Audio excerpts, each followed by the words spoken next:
Hello everyone. It looks like most people have arrived, so I'm going to go ahead and welcome you all. Thank you so much for coming to Architecture of the Future, past and present. My name is Fran and I'm the volunteer officer at the Courtauld. It's my absolute pleasure to introduce you to our Conway Storytellers, who will be sharing the evening with you.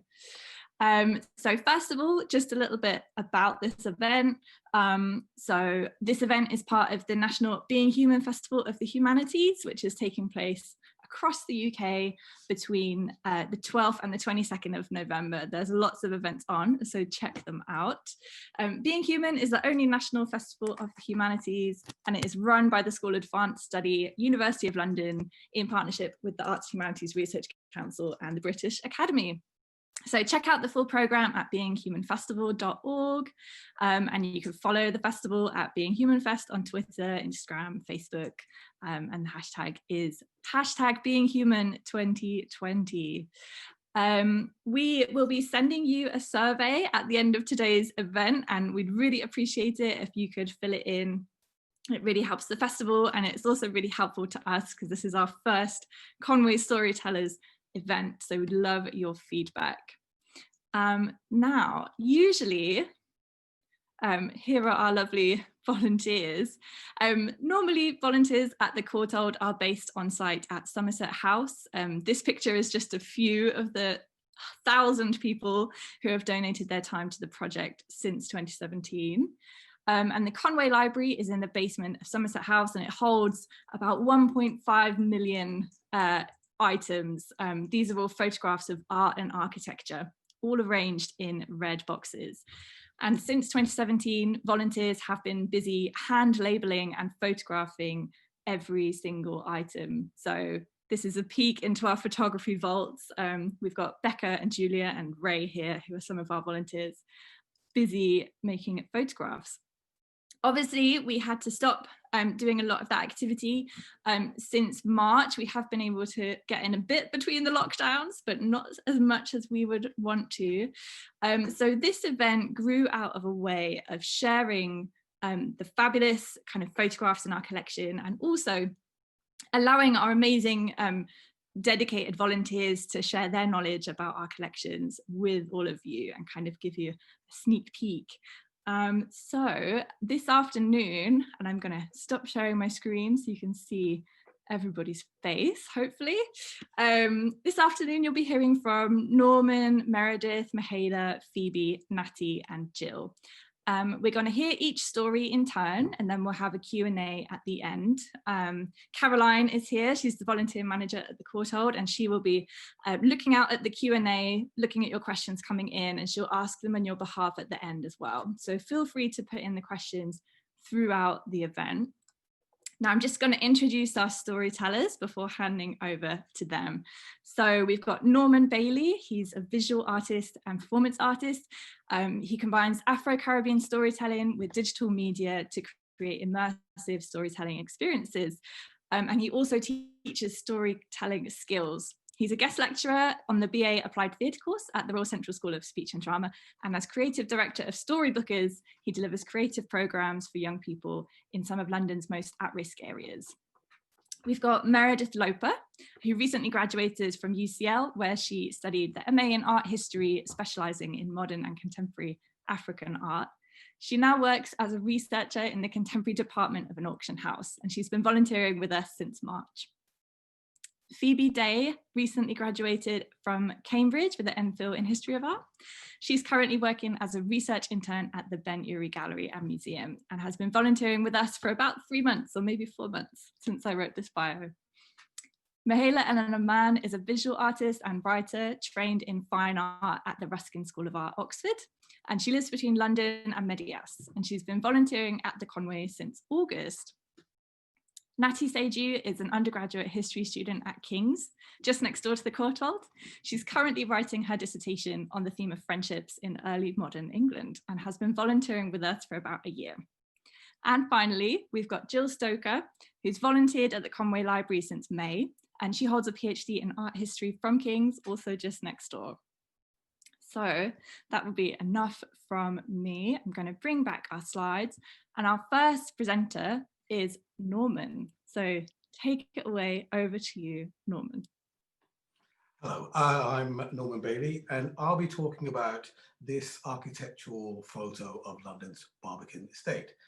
Now, as a storyteller, what I find fascinating about architectural photography is its ability to tell stories, because architectural photography is a form of storytelling. It's a type of social commentary. And this photo of the Barbican Estate is a good example. Now, the Barbican Estate was part of the post-World War II regeneration of the old Cripplegate area that was devastated because of wartime bombing. The 40-acre estate was designed to introduce living spaces into what had been the business district of the City of London. So once described as the ugliest estate in London, the Barbican has become the benchmark of the architecture of the future. And this photograph expresses why some people feel that this is true. It's not so much the architecture itself, because the Barbican's brutalist style is always going to divide opinion. It's more to do with the ethos of the estate as a whole. It's about how the new world of high density urban living defines being human. And I lived opposite the Barbican Estate for a while, and this photo reminds me of the times I spent wandering through the Barbican's pedestrianised high walks, particularly the one in this photo, because it goes to the Barbican Centre, and you can just see that to the bottom right of the monolithic Shakespeare Tower. And I used to go there to visit the library, to go see a film, or to go to an art gallery, or just to have coffee with friends at the Lakeside Cafe. And it's elements like this that humanizes what for some people is a fairly stark, brutal urban environment. And what, as a storyteller, I think is great about this photo is how it embodies the human story that the architects Chamberlain, Powell and Barn are trying to tell. And it's about how the past meets the present, or indeed the future. And this is done by the way the photographer has chosen a shot selection, framing, and composition. The photo's most striking feature is the Shakespeare Tower. To the left of the Shakespeare Tower, you have Bayer Court, and to the right, you have Defoe House. And just beyond Shakespeare, you have the softer, more rounded forms of Frobisher Crescent. And beyond that, you have one of the other two towers on the estate, and that's the Cromwell Tower. What you might have noted is that the blocks are named after historical figures. So you have William Shakespeare, Oliver Cromwell, and the writer Daniel Defoe. These famous and infamous historical figures, they form various parts of the story of this area.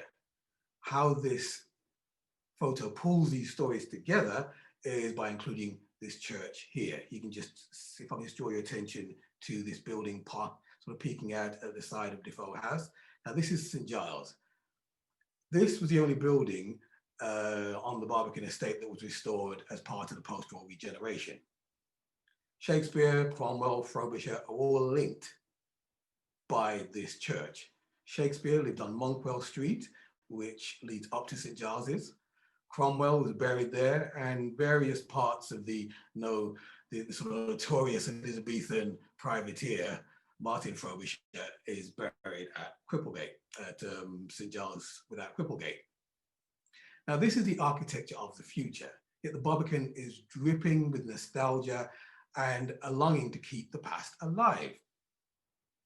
You know, I went to the Barbican a few weeks ago, trying to reproduce this photo, and a camera position a couple of feet lower or just to the side, and you don't get St. Giles's. You don't get the full picture, and you don't get the full human drama. And that's what this photographer has done, selected a shot that captures a well-rounded story.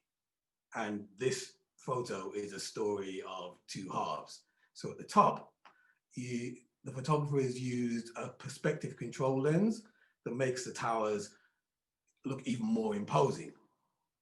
And it almost overpowers the Lowry-esque human figures at the bottom of the photos, you probably won't even notice the first time you look. And this gives it a sense of a human scale. Because what you'll notice is at their ground level, the angular tower blocks meet the sort of softer curves of the gardens that the towers are planted in. And by using deep focus, the photographer has rendered the foreground and the flowers in the foreground, and the flowers in the midsection, just as significant as the grid-like tower blocks. Now, for me, the inclusion of these little elements, of these natural elements, tell a story, and they make a powerful statement about urban living. And that's what good architectural photography does best. I have a few quotes here. Architectural photos are a sociological study embedded within modernist aesthetic practices, and that photos suggest a vital interaction between the three aspects of urban life. It's about the diverse people of the city, the places they live, work, and play, and about their daily activities. And that photos are intended to empower people by making them realize that their environment is a consequence of their collective behaviors. And that finally, when it comes to architectural photographers, that the architectural photographer is probably the best architectural critic, because with the photographer's careful choice of framing, shot selection, they can make a powerful comment in praise or in protest. Now, whether or not this architectural photo of the Barbican Estate is making a powerful statement in praise or in progress or a protest of the brave new architecture of the future, I'm going to leave for you to decide. Thank you. And back to you, friend. Thank you so much, Norman. Fabulous. So, if you have questions, please pop them in the chat. We'll be able to answer them at the end. One of my favorite buildings in London, Norman. So thank you so much for sharing this one. So we're on to our next speaker, and that is Meredith Loper. So Meredith, I'll hand over to you to talk about this gorgeous image.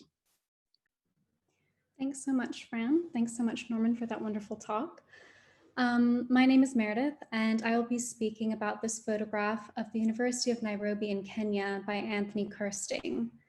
So upon seeing this for the first time, I was struck by the way that it juxtaposes the organic curved lines of the sculpture in the foreground with the harsh geometric angles of the university behind it. The sculpture forms part of a water feature commonly known as the Fountain of Knowledge, but formerly named the Dr. Yannick Memorial Fountain, after the man who raised more than £400,000 towards the construction of the university. It was erected following his death in 1960 at the behest of the Gandhi Memorial College Society, for which he had been executive officer and secretary. Kirsting's framing of the photograph interweaves the sculpture and the university to create the illusion that they are unified, as I later found their histories are. At first glance, I thought that the two elements seemed at odds stylistically. However, upon closer inspection, I came to realize that both are composed of highly stylized forms. The fountain, which represents two giraffes, also featured in the university's logo, was designed in 1962 by Czech sculptor and art teacher at the local Kenyatta College, František Vladimir Foyt. Foyt streamlined his representation of the animals into a series of curved lines which articulate the suggestion of a giraffe rather than the naturalistic depiction of one. The truncated legs and elongated neck of the animal mimic the design of the building behind it, with its roof supported by a series of extended columns perched atop a portico. The administrative block building of the university likewise engages stylized forms, drawing from the clean-cut designs of Brazilian architect Oscar Niemeyer, who is one of the pioneers of modern architecture. Funnily enough, Niemeyer, who is famous for his use of abstract forms, stated that I am not attracted to straight angles or to the straight line, hard and inflexible, created by man. I am attracted to free-flowing sensual curves. Kirsting's photograph seems to reconcile the two, finding harmony at the intersection of organic and geometric form. Though Kirsting has taken pains to compose his photograph to foreground the architectural highlights of the university's campus, waiting for that moment when students and staff are engaged in lessons and meetings to capture a pristine and unpopulated scene, two anonymous figures remain, hidden among the campus's contours. One can be spotted through the hollow belly of the giraffe, the other entering the university building to the left of the animal's bowed head. For me, these figures bring the university to life and its story to the fore. Although its history as an educational institution dates from 1956, it did not become an independent university until 1970. Before then, it was one of three institutions that made up the University of East Africa. The three giraffes, the third of which has been cropped out by Kirsting, are thought to represent its three locations in present-day Kenya, Uganda, and Tanzania. The origins of the University of Nairobi are also the product of the union of two institutes.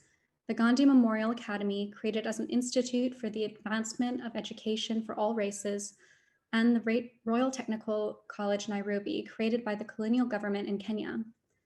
The fountain's namesake, Dr. Yannick, was at the forefront of the campaign for the creation of the former, which was spearheaded by the Asian community in Kenya to honor the life and teachings of Mahatma Gandhi, who had been assassinated in 1948.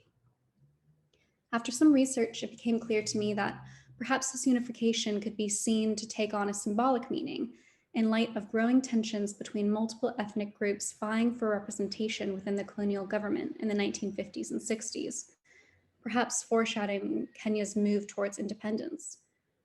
Its establishment was set against a climate of growing anti-colonialist sentiment in Kenya, which was still a British colony at the time, gaining independence in 1963, only a year after the construction of the fountain. Given this, perhaps we can sense a tension in the choice of a Czech sculptor to create the Fountain of Knowledge, rather than a Kenyan art, of emulating a Brazilian architect's style rather than drawing on more local traditions. Or perhaps this simply reflects the cosmopolitan status of Nairobi as an emerging international hub on the world stage, as indeed it was on the 7th of March, 1968, when this photograph was captured. This photograph becomes even more fraught when considered in the political climate of the day. Upon learning its creation date, I began researching what was happening in Kenya at the time. A little over 4 years earlier, just after independence, Kenya's new government, led by Jomo Kenyatta, offered its residents the chance to gain Kenyan citizenship if they surrendered their British passports. Most of the Asian population in Kenya refused and subsequently found their lives made impossible by a new government who considered them to be disloyal. Immigration laws in Kenya were becoming increasingly harsh, and foreigners could only hold a job until a Kenyan national could be found to replace them. Consequently, there was a mass migration of thousands of Kenyan Asians to the United Kingdom. In Britain, a month before this photograph was taken, a BBC headline read, "More Asian Kenyans flee to Britain." The same year, the Home Secretary rushed through the 1968 Commonwealth Immigration Act, which introduced the requirements for applicants to demonstrate a close connection with the UK in order to curb the flow of immigrants from East Africa. I began to wonder what Kirsting, a British national, would have felt about the influx of Kenyan Asians to the United Kingdom, and how this feeling shaped how he may have staged the representation of a monument to Dr. Yannick and the institute he had helped build. But perhaps Kirsting was aware of the fountain's provenance and the university's fraught history, and sought only to capture the curving slope of the giraffe's neck pierced by the jagged lines of the administrative block, obscuring the human history behind the scene as he did the figures in the photograph. Either way, Kirsting succeeded in creating a dynamic photograph full of complexities and juxtapositions which draw the viewer in and tempts them to want to know more, whether about the architectural structures themselves or the people who made and used them. Thank you very much. Thank you so much, Meredith. Fabulous, and such a gorgeous picture. Anthony Kirsting is a really key figure in the Conway Library. We have his whole collection of photographs that he gave to us upon his death in 2008. So yeah, please leave your questions for Meredith and for Norman in the chat. And we're going on to our next speaker now, who is Phoebe. So I'll hand over to you, Phoebe, and keep asking questions in the chat as we go. Thank you. Thanks, Fran. Now, I must admit that when I first saw this photograph, I actually thought it was quite boring. The lighting is dull and monotonous, and everything seemed extraordinarily grey, even for a black and white photograph. But what caught my attention was the sign on the side of the garage, which reads, Lawn Road Flats, Isokon. I found myself asking, where were the Lawn Road Flats, and what did the word Isokon mean? From a quick Google search, I learnt that the Lawn Road Flats, now better known as the Isokon building, was designed between 1929 and 32 and built between 1933 and 34 in Hampstead, London, by the Canadian architect Wells Coates in collaboration with Jack and Molly Pritchard. Jack Pritchard worked as a marketing manager for Venesta, the world's largest plywood manufacturer, and together with his wife Molly and with Coates, who had previously designed furniture for Venesta, he established as a design firm named Isokon with the intention of building modern houses and furniture. The name Isokon derives from isometric construction drawing, a type of architectural drawing that was popular at the time. Isokon's founders were politically left-wing, and with the Isokon building, their debut architectural project, they sought to provide a model for affordable, communal, and well-designed inner-city living. Inspired by his contemporary Le Corbusier, who believed that homes should be machines for living, Coates constructed a series of small yet comfortable flats, which were designed to maximize their utility. The flats were originally furnished with space-saving fitted furniture and closets made of plywood, both of which were designed and produced by Isokon. In contrast to most of the modernist buildings that had been built in Britain, which at that point were private and exclusive villas commissioned by rich industrialists, the Isokon building was designed in such a way as to foster a sense of community and collectivism. Meals were usually prepared for residents in a communal kitchen, as most of the individual flats only contained small gallery kitchens, and other on-site services such as shoe cleaning and bed making were also provided. Interaction between the residents was further encouraged by the communal balconies, which can be seen in this photograph. Jack Pritchard was personally involved in obtaining visas and work permits for Hitler emigres, and many of the flat's early inhabitants were avant-garde designers, artists, writers and poets in flight from Nazi Germany and Eastern Europe. The German architect and founder of the Bauhaus, Walter Gropius, the Hungarian artist Laszlo Moholy-Nagy, and the Hungarian architect and furniture designer Walter Breuer all lived in the Isokon building during the 1930s. Pritchard and Coates fell out before the building's completion, and in 1937, Pritchard asked Breuer to convert two of the staff flats on the ground floor into the Isa Bar, a bar and restaurant for residents and their guests, which would also hold art exhibitions. But if the Isokon building enjoyed its heyday in the 1930s, then by the end of World War II, its popularity began to wane. It simply failed to attract the same eclectic mix of residents as it had previously done so. At the same time, the Isokon design firm faced financial difficulty as Pritchard was unable to import the necessary building materials from mainland Europe. So in 1969, he sold the building to the New Statesman magazine, who in turn sold it to Camden Council several years later, in 1972. The council allowed the building to deteriorate until the 1990s, when it was completely abandoned.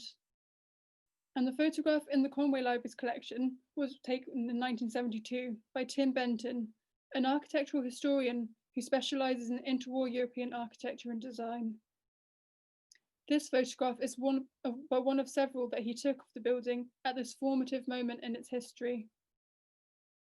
Looking at the photograph, it becomes clear that by the 1970s, the utopian dream embodied by the building had well and truly faded. Its whitewashed facade is dirty and peeling, and despite the fact that several doors leading out onto the balconies are open, it appears eerie and desolate. The driveway and footpath are covered in a thick layer of leaves, suggesting that there are few residents coming and going, either by car or by foot, and that there's no one taking responsibility for its upkeep. But the Icicon building's fortunes changed in 1999, when it became one of the few modernist buildings to be granted a Grade 1 listing by English Heritage.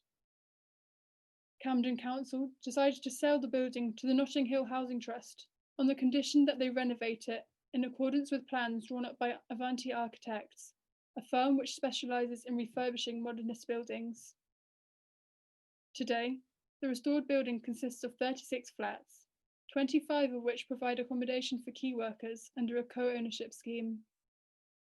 The garage that can be seen on the right in this photograph has been converted into a gallery, which is dedicated to the history of the Icicon building and open to the public.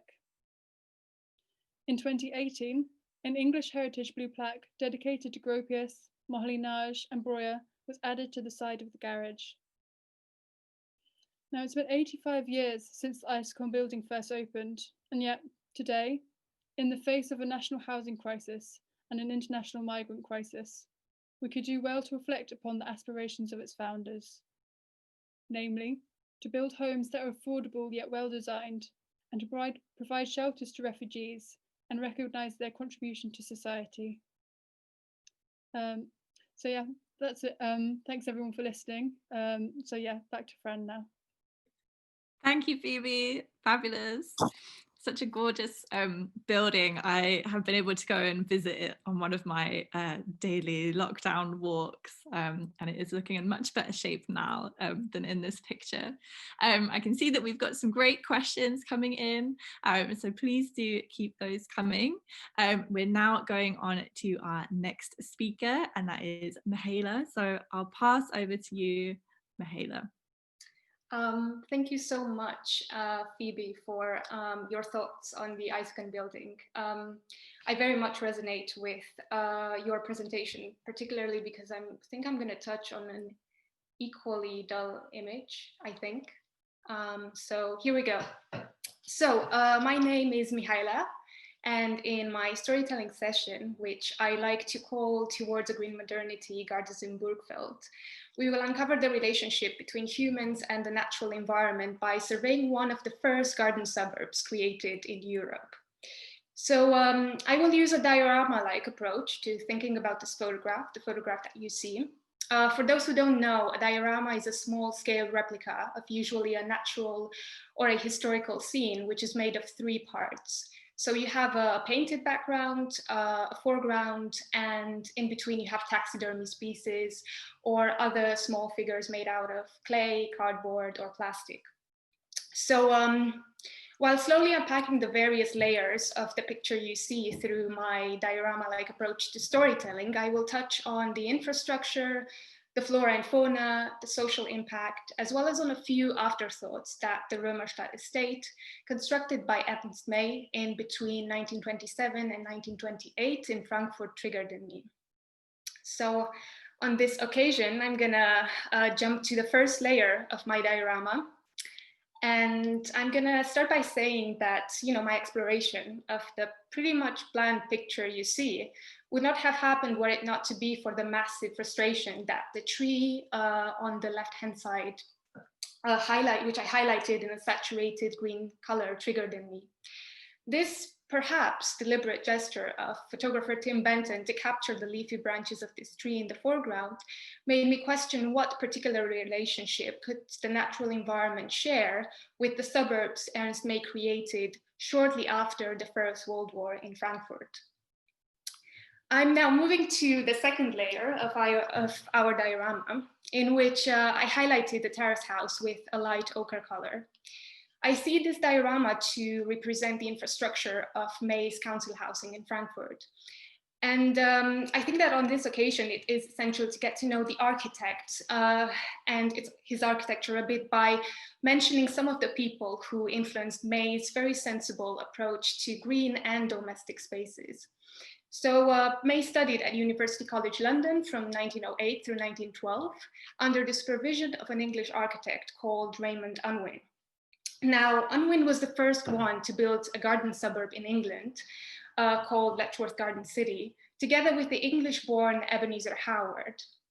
Now, this Ebenezer Howard has a pretty interesting story about him. So he was this architect who settled in the United States at some point, and there he founded the Garden City movement at the end of the 19th century.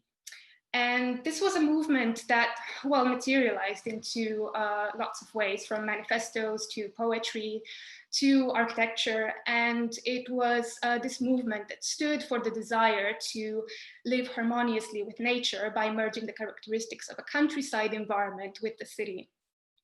So I feel that, you know, despite creating across different decades and countries, these three people I just mentioned, May, Unwin, and Howard, shared this creative urge to build suburban green spaces, which would function at the threshold of garden, urban dwelling, and communal space. So they wanted their architectural projects to consider lush parks and private gardens, which would at the same time engage their inhabitants in working them, so in working the green land. And by inhabitants, I mean both human and non-human ones. So on this note, I'm going to jump to the final layer of my diorama, the third one. And as I light this new layer, which this time is represented by the dark green surface of grass and shrubs you see on the right-hand side, I will talk a bit about another crucial figure behind the private and public gardens of May's estate in Frankfurt. So this Lebrecht Migge was a German landscape architect who thought Römerstadt's green spaces as these intricate ecosystems in which various kinds of agents, big and small, visible, less visible, or human and non-human, would ensure nature's preservation and further expansion. So for example, you know, gardens would use this electric pump to move household wastewater for cultivation, and dry toilets would supply compost heaps so that human waste could be used as a fertilizer. So eventually, you know, this garden would then become this paradise for friendly bacteria, bees, earthworms, ladybugs, hedgehogs, and soil beneficial fungi. And so in this way, the human body would eventually enmesh with nature and vice versa in the then pretty much desecrated post-First World War landscape of Stuttgart. So Ernst May, together with this tightly knit community of architects, landscape designers, and other creative thinkers, some of which I just mentioned, aim to build a world based on equal and easy access to the natural environment of the inhabitants of Stuttgart, and not only. The trauma caused by the First World War and the drastic reduction of basic resources made the architects of the time somewhat more considerate towards the precarious condition of our world. In a dark and super mechanized environment, people got to naturally aspire towards collective, self-sufficient, and as such, I feel, a more natural way of being. So I think that ultimately, the reason why I'm feeling so drawn towards this image is, you know, in particular, is because I'm being faced with a frustrating lack of mobility and a drastic turn towards digital. And so because of this, I keep searching for ways to preserve day by day, however I can, my will and sense of self. So on this note, I'm going to end my story by asking myself, and you too, the following two questions. So how can our gardens and parks, vases, or pots of plants let us cultivate simple, self-supported habits that fight against feelings of estrangement in the current age of digitization? And also, in the light of our current confinement, how can a deeper consideration for nature make us develop a community as holistic as the one Ernst May created around him when he built the Römerstadt estate? And this sister. Thank you so much, Mihaela. That's fabulous. I can see that there's a lot of conversation coming through in the chat as well. Lots of fans of modernist architecture. You're in the right place. Keep asking your questions and we'll be able to come back to them at the end. But we've been moving sort of from London back out again, back into London. So we've just been to Frankfurt. So it's our return back to London again. And I'm going to hand over to Natty. Over to you. Hi, thanks, Fran, and thank you, Mihaela, for taking us on a short trip to the continent, which I think is very needed. And now we're back in London. And this photograph of Bond Street. And I know what everyone's thinking, that this doesn't look like a photograph. And so did I when I first saw it. But I promise you, it's definitely a photograph, but it's a photograph of a drawing. And I know this because the caption on top tells us that it was taken at the Hayward Gallery sometime in 1979. And it was a part of an exhibition called 30s, British Art and Design Before the War. The drawing itself, I think, has a much more interesting origin story. It first appeared in the February 1939 issue of Architectural Review magazine. And despite its sombre and official appearance, it was actually a part of a huge advertising campaign by the glass manufacturer, the Pilkington Brothers, which began in the late 30s. The company established a glass-age town planning committee, which consisted of first-generation modern architects like Maxwell Fry and Raymond McGrath. And they were given a brief to redesign areas of major British cities using glass, capitalizing on the boom of the material during the interwar period. And because of the provenance, I'd like to tell you the story of glass itself and how it came to capture the modern architectural imagination. As a history student, though, when I looked at this image in detail, I found myself thinking backwards rather than forwards. I want to show how modern architecture can be much about the past as it is about the future. Before we go too far back, though, I'd like to make a stop in the year 1935, so just a few years before this ad campaign. Particularly, I'd like to draw your attention to this musing on glass from the Czechoslovak magazine from an article called Glass, the Fundamental Material of the Modern Architecture. What a wonderful material to perfectly express the spirit of the modern age, the author exclaims. The author, you may have guessed, was Le Corbusier. As some of you may know, Le Corbusier experimented a lot with glass and neutralizing walls made of glass throughout his career. So actually, the Pilkington Brothers Committee wasn't quite alone in dreaming of this beautiful and transparent world. In his article, Le Corbusier also made an explicit connection between his own time and the first industrial age, the 19th century, when it all began. So in a sense, I think his piece provides a perfect bridge to the next part of the story. And as Le Corbusier hinted, we have to go further back to that first industrial age, specifically to May 1851, to when it all began.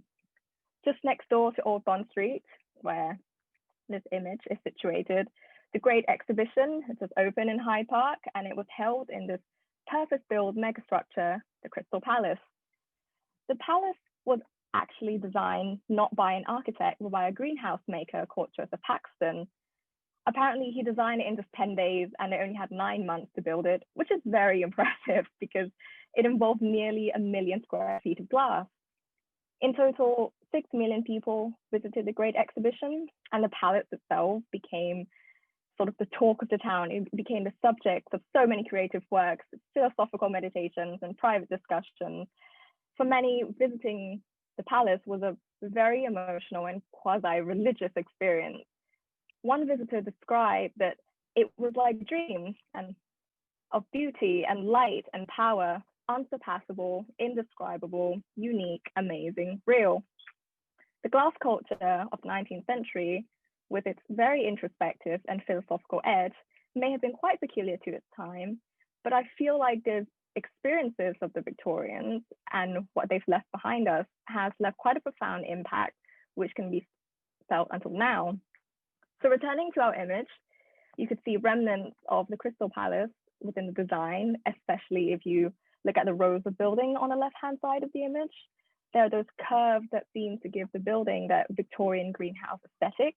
And of course, that 3-tier design is lifted pretty much straight from the palace. What's interesting actually is that the second incarnation of the palace, which was sort of moved to Sydenham, had only burnt down 3 years before the ad campaign came out. And although I can't claim for sure that the architect behind the campaign was influenced by the event, I find that the demise of the palace adds to this image a quality of nostalgia for a bygone past. I'd also like to point out to the small details in the background of the old Bond Street image. You could see Big Ben and Houses of Parliament and even Westminster Abbey in the skyline. So again, even in the modernist vision of future London, the past always lingers, quite literally, or embodied in their work. Before I sign off, I would like to do a final fast forward into the year 2020. When I was doing my research, I found an interview by the architect Norman Foster, where he declared that the Crystal Palace really was the birth of modern architecture, of prefabrication, of soaring spans of transparency, and it served as his inspiration for his very futuristic design of a temporary House of the Parliament. So again, the blend of past and present and future is still so crucial until today. And it's actually also a reminder of why I love to study history, that no matter how far we look to our future, our past will always occupy the space of our imagination. Thank you. Thank you very much, Natty. Just fabulous. I really love that comparison that you make between the Crystal Palace and this Bond Street design. I hadn't actually noticed even the levels as well, kind of just echoing perfectly. Thank you. Please keep leaving your messages in the chat. It's really fabulous. Can see that we've got people here who even volunteer at different modernist houses, so that's really fab to have you in the room. We've come to our final speaker, so I'm going to hand over to Gill Stoker, and she'll be telling you about this lovely building. Okay, thank you, Fran, and thank you, Natty, for that fascinating coverage of the glass building. So hello everyone, my name's Gill, and I will be talking about Leeds Town Hall in West Yorkshire, which is a Grade 1 listed building. The architect was a man called Cuthbert Broderick, and it was built between 1853 and 1858. And it had a grand opening by Queen Victoria, no less, together with Prince Albert in September 1858. So here we have a lovely photograph by Tim Benton, taken at an angle of the front facade of the building, the portico, and from the side. And you can see that it's in a sort of high status classical style. It was meant to be a display of mid-Victorian civic pride, all designed to impress, showing the importance of Leeds as a northern industrial city. And it's one of the first big town halls to be built in the 19th century. A later one was Manchester Town Hall in 1877. That was in Gothic style, also high status, of course. So you can see there's a lion here in the foreground. It's actually one of 4. And it reminds me in my own life as a child of Nottingham Town Hall, which I used to visit. And I loved to sit on one of the lions. And I think I was actually photographed on one. So that would be another architectural photograph, I guess. So here you can see a row of 10 classical columns with Corinthian Capitals. And if we can just zoom in to see the details of those the capitals, you can see they're very intricate carving, which were actually done by a woman, Catherine Mawer, spelled M-A-W-E-R, who ran a stone carving workshop nearby. It was the family firm of Mawer and Ingle in the centre of Leeds. And you can see rows of dentils along the top there as well. So if we zoom back out again, you can see there are steps leading up, and that's a bit of a hint that the building is raised above street level. making it again even more imposing and impressive for people walking by. So now if we move across to another photograph, this is by Anthony Kirsting.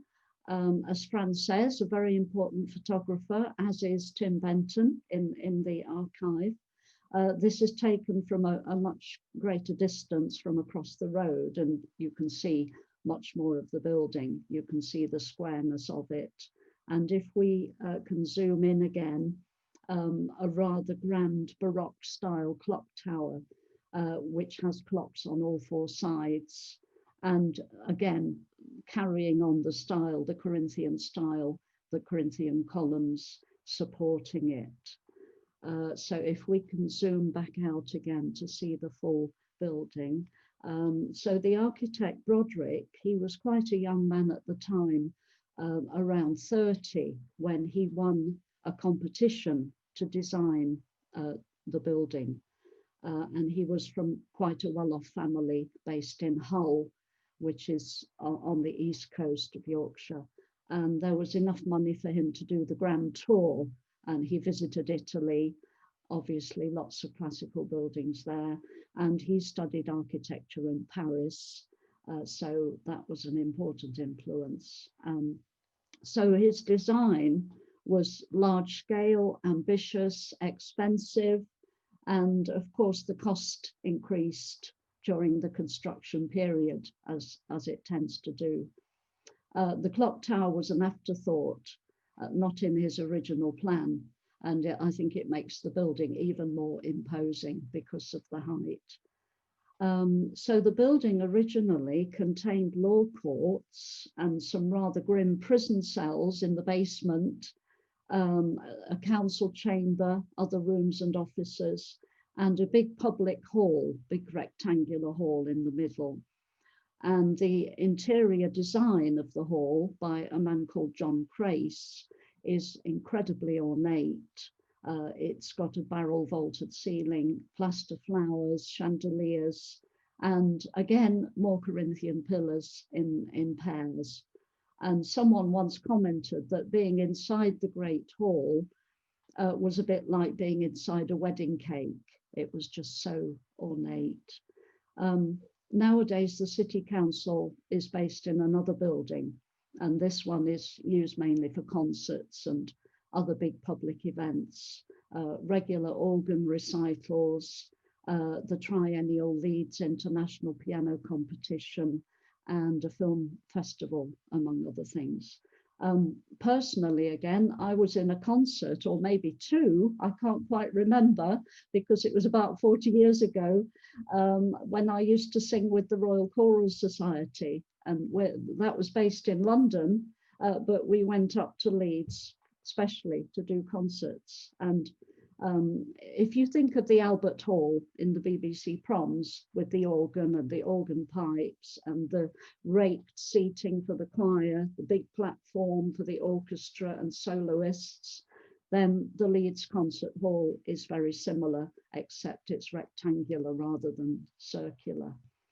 So just to conclude, if we could just go back to the Benton photograph. The title of this webinar is Architecture of the Future, and the festival's overarching theme is New Worlds. Obviously, buildings are built to last, and it's their future use that architects and designers hopefully have in mind, with one generation following another. So buildings usually have a much longer lifespan than people. This building was born in 1858, and of course there are buildings which are much older. But without people from one generation to the next, making the best possible use of a building and taking care of it, that building will die. And as time goes on, the building might need to be adapted to new uses, and we have to be open to that.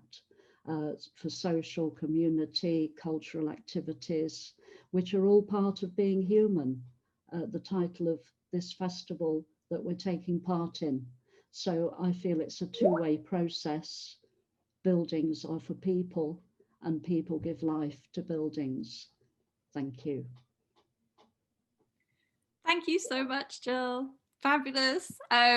Huge round of applause. I'm cheering and applauding as much as I possibly can, and I'm sure that there's lots of applause going on in living rooms around the country, or maybe even abroad. Maybe we've got people watching from abroad as well. So I'm gonna stop sharing my screen so we can see all of our panelists. And I can see that we've got lots of comments and questions coming in, which is so lovely to see. And Caroline, who's our volunteer manager here, she's been collecting the questions as they're coming in, so I'll give her a minute just to sort through those. And as she's doing that, I'm just going to introduce some of my colleagues as well who've been able to join us, and they may be able to answer any questions that you have about the wider project. So we've also got Mark, you can give us a wave, and Tom, who I don't think his screen is on, and I think Faye may be joining us as well later today. So Caroline, over to you. Any questions for us? Hi, it's been really lovely to read the chat, and hello from all the people who have joined us. Frankfurt and Dallas, I think, is kind of those far-flung places. I'm sure there's plenty of people around the UK as well. There's one question I have that's come in through the chat, and I think it's really pertinent based on kind of what everyone's been saying. Are there any modern buildings that the speakers feel we will be discussing like this in 50 years' time? Who would like to kind of tackle that first? Norman, yes, over to you. Actually, sadly, I can't think of any residential places like the Barbican that we'll be talking about. It's sort of mainly, well, there's a couple that I can think of. One for me, the Lloyd's building, which is a very distinctive building, and the Richard Rogers, and one of the ones about seeing the mechanisms of the building. So it went even further than the Bruce list, where they actually took away the outside packaging and showed you everything on the inside. And another one that's a little bit like that, which is a brand new building, which is the David Adjaye Museum of African American History and Culture. Beautiful building. He's done a lot of award-winning buildings just down the road from me in Tottenham. There's a Bernie Grant. But one of the things about the ethos of this building is that he wants to include it in the community. So it's not a museum you go to, or that you can go to it. But one nice little feature is that along the bottom, it's open so that they can have exhibitions, they can have concerts, they can have events that you can, that the whole community can see without sort of going in. So this whole idea of stripping back buildings so that you can, so that they spill out into the community, for me is really cool. And because of that, I feel that people will be, discussing those, because I think these are the things that people will be emulating as we go forward.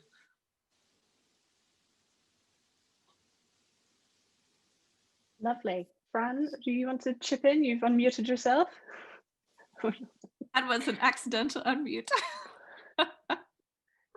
Sorry, has anyone else got any sort of buildings? I think it's a really interesting thing to highlight, Norman, that residential buildings maybe we're not kind of thinking in the same way anymore. And someone's added in the chat the average kind of lifespan of a building in London is probably, 20 years, and listing buildings are really important. And a lot of the buildings that you've mentioned, like Isocon buildings, listed, and so is Leeds Town Hall. So I think it really highlights the importance of kind of preserving the architectural history and the lifespan of buildings.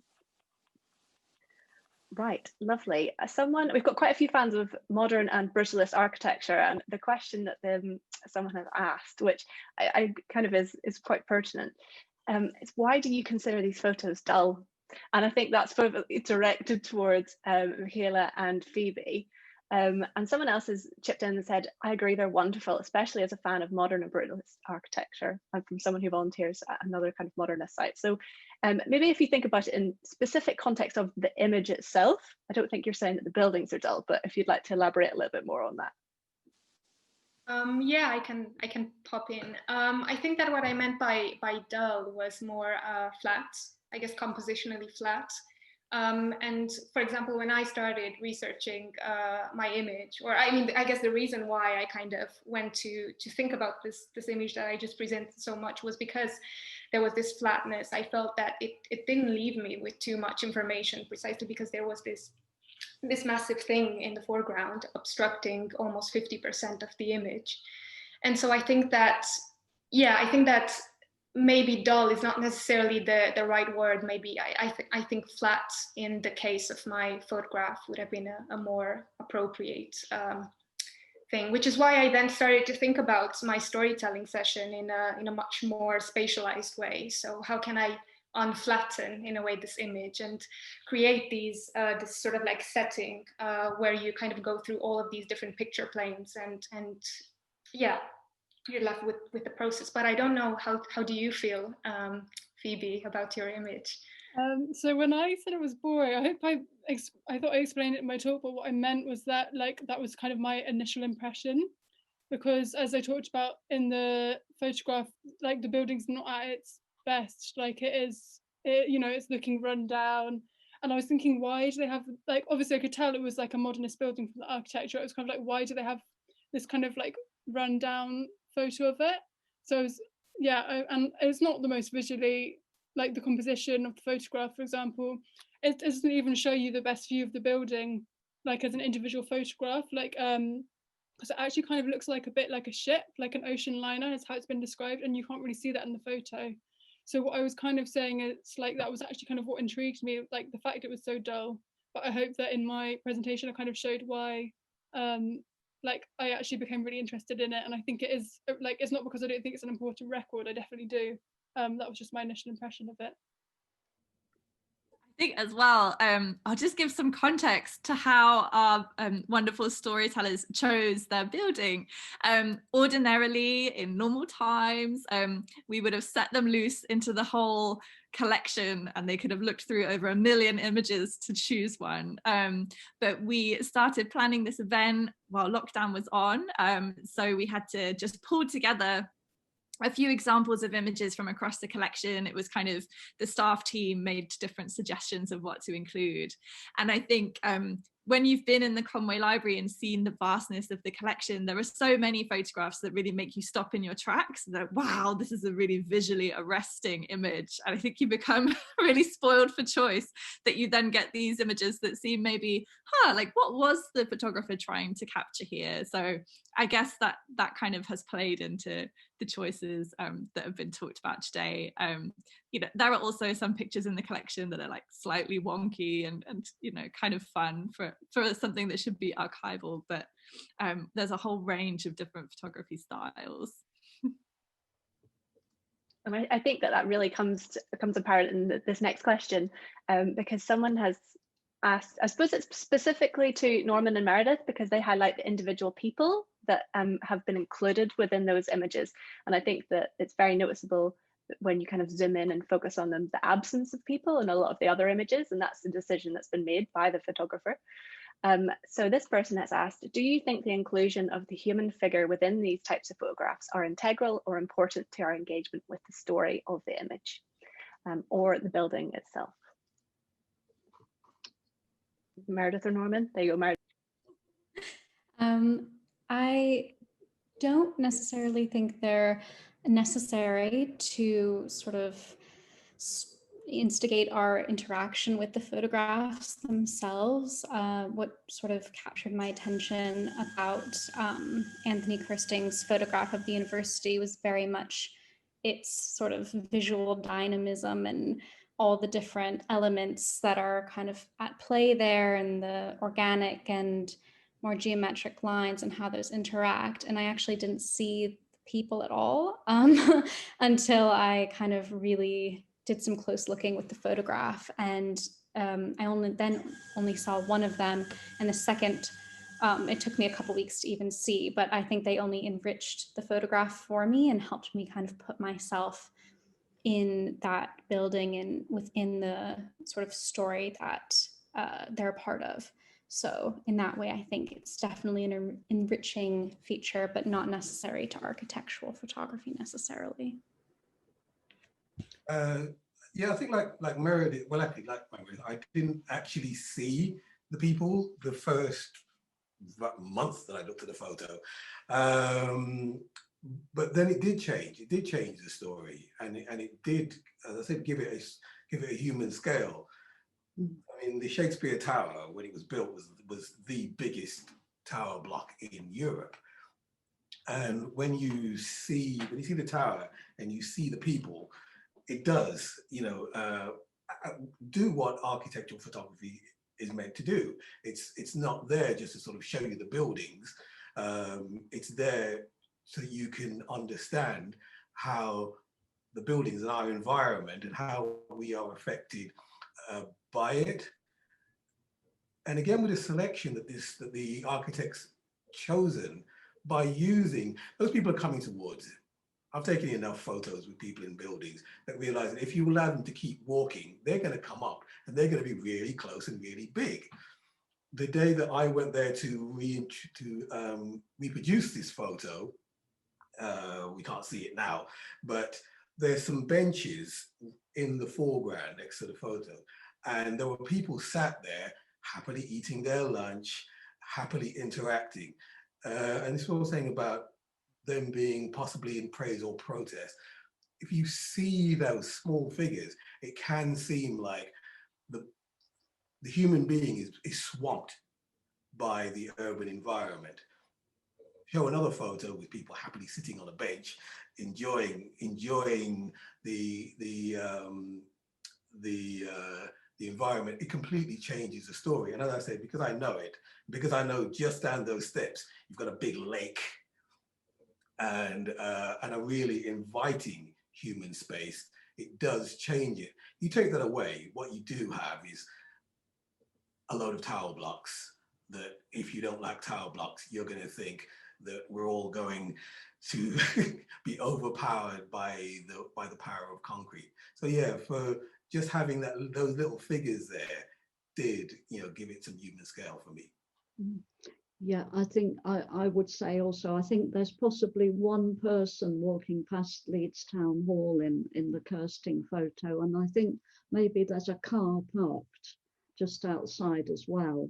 And because Leeds Town Hall was built to be very, a symbol of power, basically, a political building, really.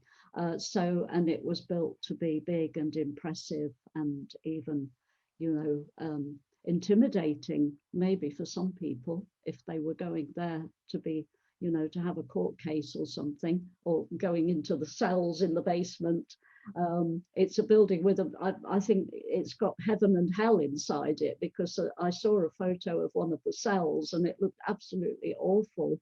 But then I thought of the amazing concert hall and how, elaborate that is. But I think from the outside, you see how tiny a person is and maybe a car parked, and you realize that the scale, of the building and how it was intended to be a bit overwhelming, really, in a way. Lovely, yeah. And I think that sort of ties into the next question, which I'm actually going to direct towards Tom. So what was, for example, Tim Benton's aim in taking his photographs? Was it to create a catalogue of buildings or architectural styles, or was it to tell a broader story? Ooh. Well, we know Tim well. I mean, Tim, in contrast to Tony, Tim is very much with us and often comes into the Courtauld and, talks about his work in a very lively manner. He's a fantastic guy to meet and a fantastic storyteller. I think in Tim's work, he was simply working for the Conway Library as a student, or I think as a newly graduated student, and I think he just took this opportunity of being able to photograph buildings as an invitation to travel. And we the Courtauld, maybe Tim is. We should think of Tim as more of a traveller photographer. Certainly, people like the Conway has. As you know, the Kirsting collection, but it also has photographs by Robert Byron, other well-known traveller photographers. So I think for many people, the excuse to go out with a camera and find a building is also an excuse to travel and have an adventure. I think that's something that's really been of benefit to people during lockdown. When you're out for a walk, you're observing your built environment in a different way than you maybe would have looked at it before. And someone has asked, do you think that the creativity of the photographer can clash with the creativity of the architect trying to record the building? So I suppose I'll just throw that out to everyone. If someone thinks that there's a kind of, a lot of you have mentioned like the juxtaposition of your images. So I wonder if you think that that's evident. I've got sort of what is maybe an interesting storytelling response to that. In our collection, as part of Anthony Kirsting's negatives, he sort of had two hats that he would put on. One was his architectural hat, where he would have his very large, large format camera, and he would take very ordered, organized images without people in. But he would also usually carry a medium format camera and be taking photographs of people as well. So we have all of these medium format negatives of his where he's concentrating on how people are interacting with the architecture, which is a completely different story.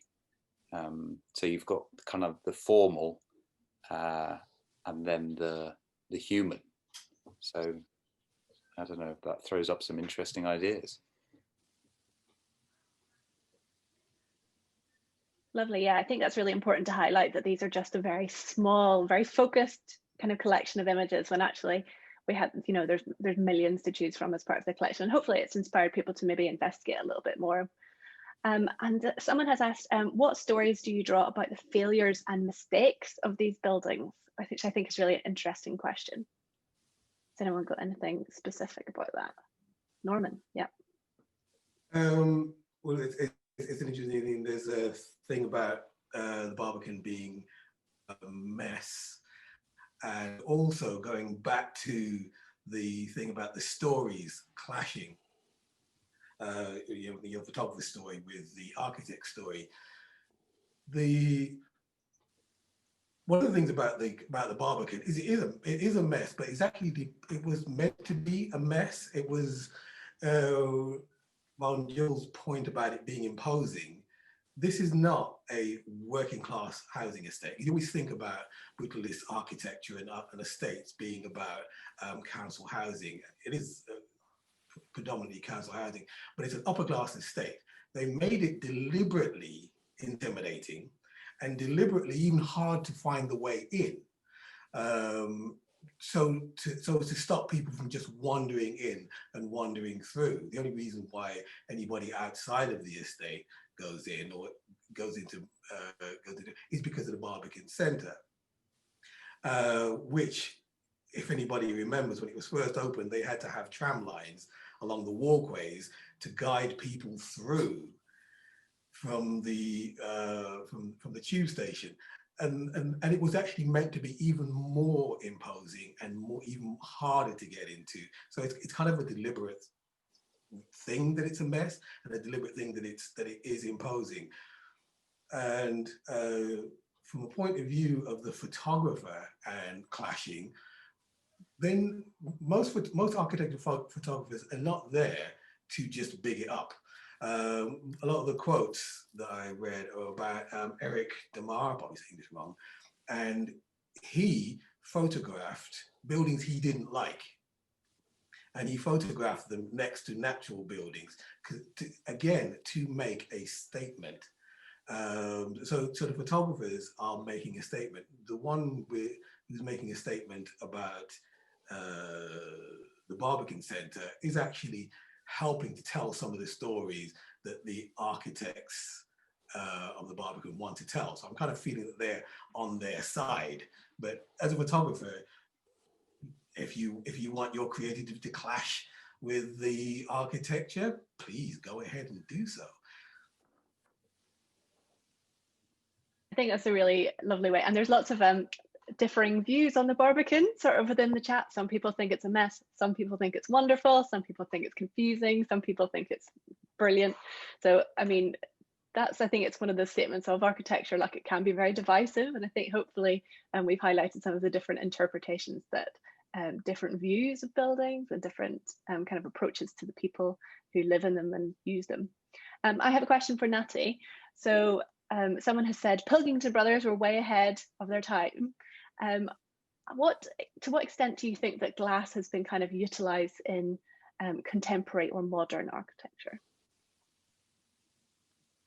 So I think I kind of forgot to, I mean, I didn't forget, but I didn't really want to touch on that. But essentially that panel, it happened just right before the war. So the war happened and they had a couple more projects after the war.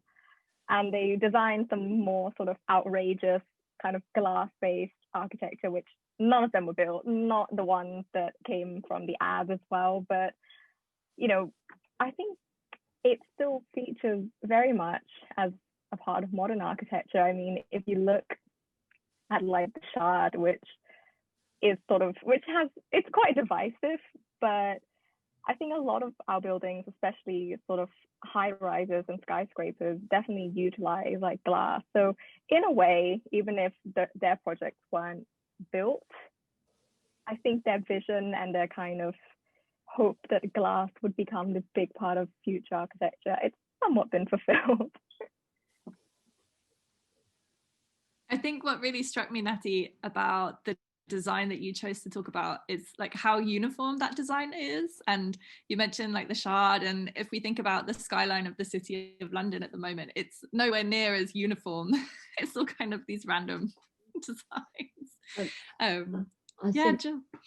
If you look at domestic architecture too, you know, some of the programs on television where people are designing a fantastic, you know, new design, and they have the big bifold doors, or they're having to have glass specially made to fit a certain space. It might have to be curved or whatever. I think, you know, it happens in the sort of domestic context quite a lot. People seem to love lots of light coming in. I mean, we do, don't we? It's great to have lots of glass and light, and maybe a window going right down to the floor. I think that all of that's very popular.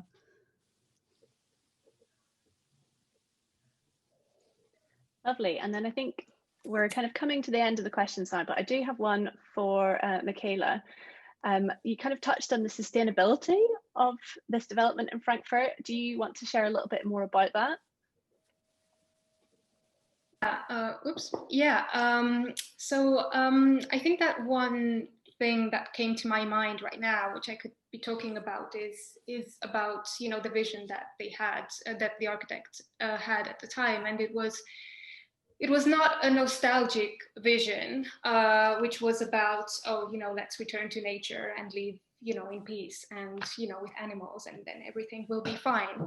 It was this attempt to create the synthesis between, you know, a primitive, a natural environment, as well as, you know, the latest technology that was going around at the time. So there was this really interesting synthesis in a way. It wasn't only about, you know, being sustainable and being sort of like at peace with nature, but also kind of like considering technology and the development of, you know, our machines, and trying to get an awareness of them and see how they can be used benignly and enmeshed with these ideals around nature. Yeah, I'm not sure if that further complicates the discussion, but I think it was important to touch on the fact that it's not just mere nostalgia and kind of like wishful thinking, but also, okay, how can we bring these two worlds together, the utopia and the reality, in a way that we are confronting with at the end of the, you know, First World War. I think it's a really important point that it's practical, you know, to maintain houses and gardens, to think sustainably, particularly in kind of in that time period. I know that Tom has the question that he'd like to ask, so I'll hand over to Tom.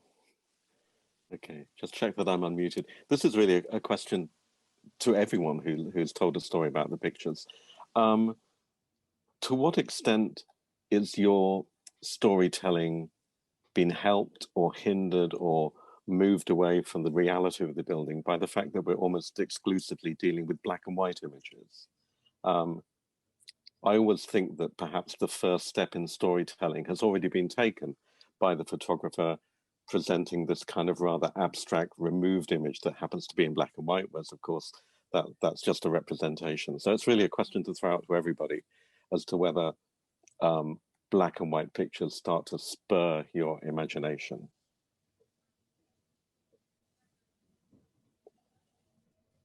I don't know if, yeah. So I think that, well, personally for me, I feel that there wouldn't have been the diorama approach to storytelling weren't it to be for the flatness of Tim Benton's, the apparent flatness of Tim Benton's photograph. And what I find so interesting is that, you know, Tim Benton has kind of like delivered this document to the world, but then as we've kind of, I guess we kind of know, you know, a photograph is always attached to a context. Now, the first context is the one which is represented in the picture, if it is represented. And then the second one is the real context in which is being circulated. And so I think that, yeah, the photograph is this document, in a way, this still document, which is waiting to be animated by storytellers around the world and throughout, you know, different spaces and times. So I feel that, to me personally, I feel that, you know, the context is always part of the discussion around photography. So, yeah. I think as well, I'll jump in and maybe hand over to Meredith, because with the black and white image there, I think at first I couldn't find out when the picture was taken, and that was sort of something that you were thinking about a lot. Do you maybe want to say something about that? Sure. Yeah, I didn't actually know when it was taken, and it made me think that maybe it was taken much earlier than it actually had been, because color photography was very much in play by the 1960s. So it was a deliberate choice by Kirsting to create a black and white image. And I think that often, like in documentary photography, black and white is used to sort of distance the photographer a bit from the image and make it seem more like a document and more, or rather less subjective, and make you think about it as a sort of unbiased record of something. So I think that that sort of plays into it. It's definitely, just like Tom was saying, that's the first step in curating the photograph, is the choice to make it colored or black and white. Wonderful. Caroline, do we have any other questions, or shall I be wrapping up, telling people where they can find more? Well, I think that that's pretty much it for all of the questions, but I'd just like to flag that one person has joined us all the way from the States, and they've said that they've helped our project on Zooniverse, which is lovely. Very warm welcome. I just wondered if Faye, who's our digitisation manager, wanted to say a little bit about Zooniverse to finish off. Hello, hi, sorry for the sound in the background, can't help it.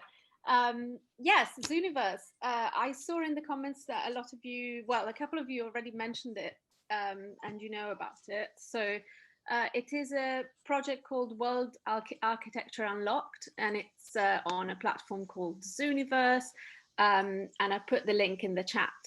And if you don't know about it, we took the images that were digitized by our volunteers in our project, and we put them there to ask the world to help us add the metadata. So it's kind of a playful thing, but it's a way of enriching what we already have by allowing people to look at the images before anyone else can see them and transcribe what's written on them. So the images are not yet on our website. They are a bit smaller here as a kind of preview to get the metadata out.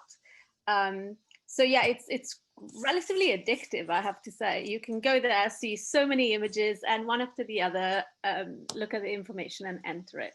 At the moment, someone asked me about Italy. At the moment, it goes alphabetically up until I, and as a well done prize for finishing this first lot, we'll be putting more images with all the other countries soon. If you have any questions, ask. Fabulous, thank you. And we've put the link to Zooniverse in the chat, but I think we'll also send it round in our follow-up email after the event. So thank you very much for your questions. I'm going to hand it back over to Fran. Thank you so much, everyone. Thank you so much to our fabulous Conway Storytellers. When we put a call together to our volunteer community to ask people if they wanted to be storytellers, we were just so overwhelmed with how great your proposals were, and I just think that it's been a really lovely evening. I've loved seeing how your stories develop, so thank you so much. I can also see in the chat that people are saying that maybe we should do more, so that's something that we can think about, but it would be so lovely to have you. Thank you. So huge round of applause. I'll be sending a follow-up email to everybody who attended today. It will have a survey on there. Please do give us feedback, and I'll also include the link to our Zooniverse project, so that's a way that you can help this project from the comfort of your sofa. Otherwise, just thank you. So I invite everyone to turn your mics on and just say thanks to the speakers. So thank you, everybody. Thank you, everyone. Well done. Thank you. Thank you. Thank you. Thanks.